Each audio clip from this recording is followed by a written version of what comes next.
상호운용성을 지원하는 블록체인과 암호화폐는 서로 다른 네트워크 간의 가교 역할을 하며, 이는 다양한 산업의 특정 요구를 충족하는 맞춤형 솔루션을 가능하게 합니다.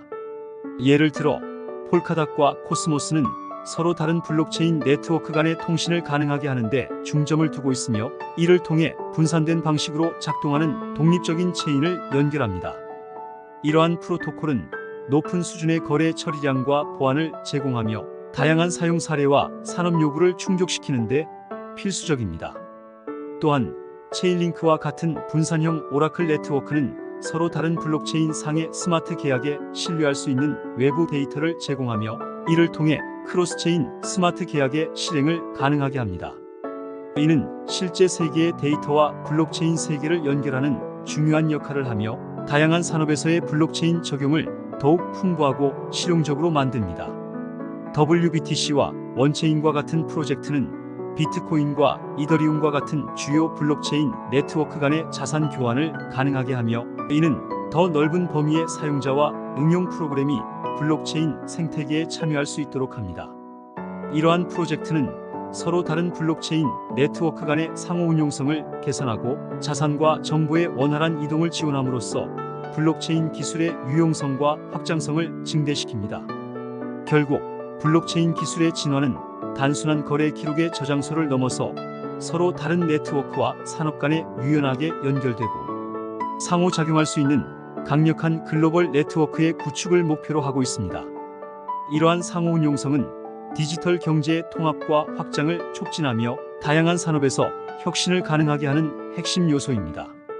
따라서 서로 다른 블록체인 플랫폼이 상호 협력하여 형성하는 생태계는 미래 디지털 경제를 위한 견고한 기반을 제공할 것입니다. 리플과 스텔라는 웹 3.0과 전통 금융 시스템의 통합을 촉진하는 데 중요한 역할을 하며, 이를 통해 글로벌 금융 생태계에서 혁신적인 변화를 주도하고 있습니다. 리플은 은행, 결제 제공업체, 디지털 자산 거래소 간의 빠르고 비용 효율적인 송금을 촉진하는 데 중점을 두며 실시간 결제와 자산 이체를 통해 전통적인 은행 시스템에 비해 획기적인 시간 단축을 실현합니다. 이는 국제 금융 거래의 효율성을 크게 개선하며 빠른 거래 처리가 필수적인 현대의 금융 환경에서 큰 이점을 제공합니다. 스텔라는 더 개방적이고 비용 효율적인 금융 네트워크를 목표로 모든 사람이 저렴한 비용으로 금융 서비스에 접근할 수 있도록 합니다. 스텔라의 네트워크는 다양한 금융 시스템과 통화를 연결하여 원활한 통화 교환을 지원하며 결제, 송금, 자산 발행 등 다양한 금융 상품 및 서비스를 제공합니다. 이러한 플랫폼들의 핵심 강점은 웹 3.0과 전통 금융의 원활한 통합을 가능하게 하는 것입니다.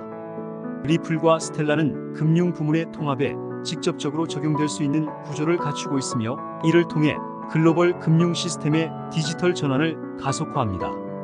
또한 교환 및 유동성 메커니즘을 내장하고 있어 이들 네트워크는 전통적인 금융 시스템과 빠르게 발전하는 디지털 경제 사이의 연결고리로 작용합니다.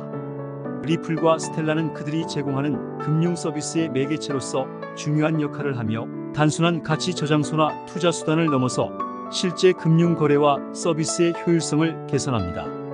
이들은 빠른 거래 처리, 낮은 비용, 높은 접근성을 통해 금융 서비스의 글로벌 이용 장벽을 낮추며 다양한 금융 상품 및 서비스를 제공함으로써 글로벌 금융 시장의 효율성과 접근성을 향상시키는 실질적인 매개체로서 더 큰 가치를 지닙니다. 종합하면 리플과 스텔라는 전통 금융과 디지털 경제의 통합을 촉진하며, 이를 통해 글로벌 금융 시장에서 중추적인 역할을 수행합니다. 이들은 투자 자산으로서의 가치를 넘어 글로벌 금융 시스템에서의 거래 매개체로서 중요한 기능을 하며 디지털 경제의 발전에 크게 기여하고 있습니다.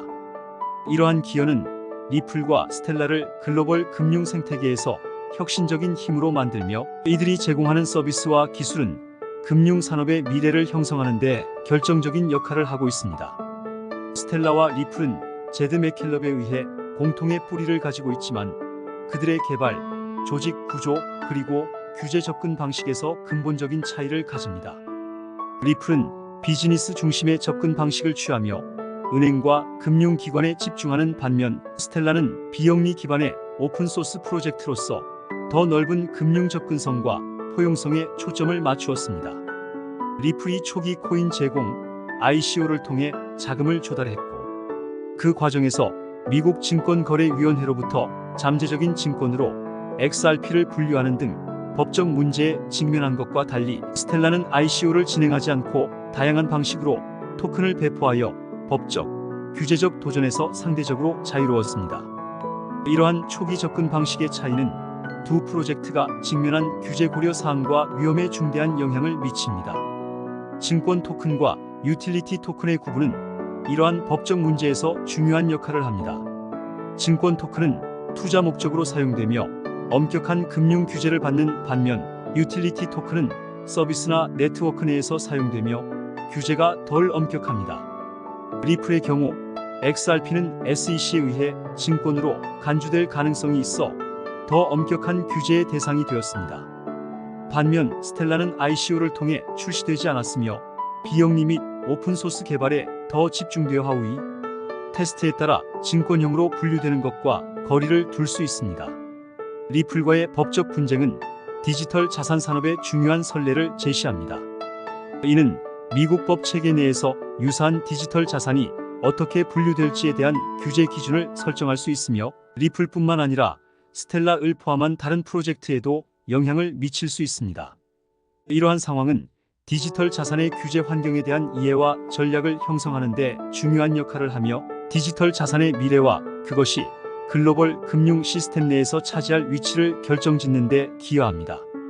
파이 네트워크의 거버넌스 모델과 스텔라의 규제적 고려사항을 연결하여 살펴보면 두 프로젝트 모두 비재무적 기여에 중점을 둔 토큰 배포 방식을 통해 규제 환경에 영향을 받는 방식이 비슷하다는 것을 알 수 있습니다. 파이 네트워크는 ICO 없이 네트워크 참여를 통한 토큰 획득을 장려하며, 이는 스텔라가 추구하는 비영리적이고 오픈소스 개발의 이념과 유사합니다. 규제 관점에서 토큰의 배포 방식, 토큰 보유자에게 설정된 기대치, 그리고 네트워크 내에서 토큰의 유용성이 중요한 평가 기준이 됩니다. 파이 네트워크의 토큰이 ICO를 통하지 않고 네트워크 참여를 통해 획득되며 네트워크 운영과 거버넌스를 용이하게 하는 데 사용된다면, 이는 규제 관점에서 스텔라와 유사한 위치를 차지할 수 있으며 특정 규제 위험을 줄일 수 있습니다. 그러나 규제 환경은 복잡하며 지속적으로 변화하고 있습니다. 따라서 토큰이 투자 계약으로 해석될 수 있는 방식으로 사용되거나 보유자에게 금전적 이익을 제공한다면 프로젝트가 규제 감독에서 자동으로 면제되지는 않습니다.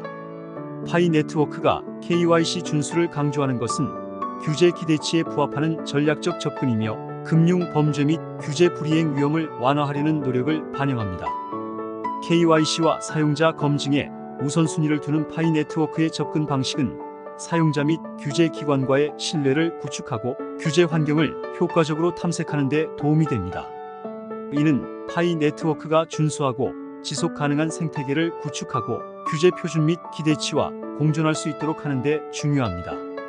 암호화폐에 대한 규제 환경은 다양한 관할권에 따라 다르며 암호화폐 프로젝트는 규제 승인 및 대중의 수용을 촉진하기 위해 KYC와 같은 사전 조치를 취해야 할 필요성이 있습니다.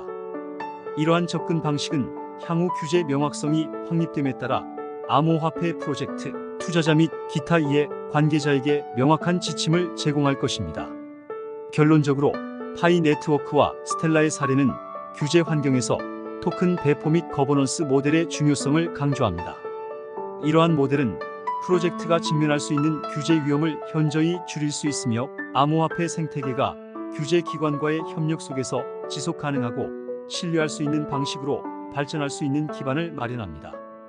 유럽연합의 마켓치인 크립토 SS 미카 프레임워크는 암호화폐에 대한 규제를 강화하고 명확히 하는 주요 발전입니다. 미카는 거래의 투명성, 공개, 인가 및 감독에 초점을 맞추며 현재 금융서비스 법제에서 다루지 않는 암호자산에 대해 포괄적인 규정을 제공합니다. 이는 암호자산 서비스 제공자에게 정직한 행동, 명확한 정보 공개, 이해충돌 관리, 금융 안정성 및 소비자 보호를 요구합니다. 미카의 이러한 접근은 암호화폐 시장의 투명성과 신뢰성을 높이는 데 중요한 역할을 합니다. 리플과 스텔라의 사례를 통해 암호화폐 프로젝트가 직면할 수 있는 규제 환경의 복잡성을 살펴보면, 리플은 ICO를 통한 자금 조달로 인해 미국 증권거래위원회와 법적 분쟁을 겪었습니다. 이는 주로 XRP가 증권으로 분류될 수 있는지에 대한 문제에서 비롯되었습니다.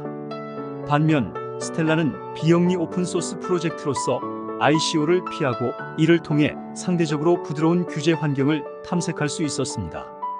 이러한 차이는 암호화폐 프로젝트가 규제 준수를 어떻게 고려하고 자금 조달 및 운영 전략을 어떻게 계획해야 하는지에 대한 중요한 교훈을 제공합니다. 프로젝트는 투명성, 규제 준수, 그리고 다양한 유형의 토큰과 오퍼링 간의 법적 차이에 대한 명확한 이해를 우선시해야 합니다. 또한 암호화폐 프로젝트가 더 관대한 규제를 적용하는 국가로 이전하는 것은 단기적인 해결책일 수 있지만, 금융 범죄 방지를 위한 국제 협력과 정보 교환의 강화로 인해 장기적으로는 지속 가능하지 않을 수 있습니다. 프로젝트의 지속 가능한 장기 전략은 투자자와 사용자가 점점 더 중요시하는 투명성과 규제 준수를 고려해야 합니다. 최종적으로 미카와 SC 같은 규제 프레임워크는 암호화폐에 대한 국제적인 접근 방식을 반영하며, 향후 암호화폐 프로젝트는 이러한 진화하는 표준에 적응하고 시장의 장기적인 성공과 안정성을 보장하기 위해 혁신과 기술 발전을 규제, 표준 및 법적 프레임워크 준수와 균형 있게 추진해야 할 것입니다. 이는 리플과 스텔라의 경험에서 얻은 교훈을 반영하며 암호화폐 생태계의 미래가 어떻게 형성될지에 대한 중요한 통찰을 제공합니다. 구독, 좋아요 감사합니다.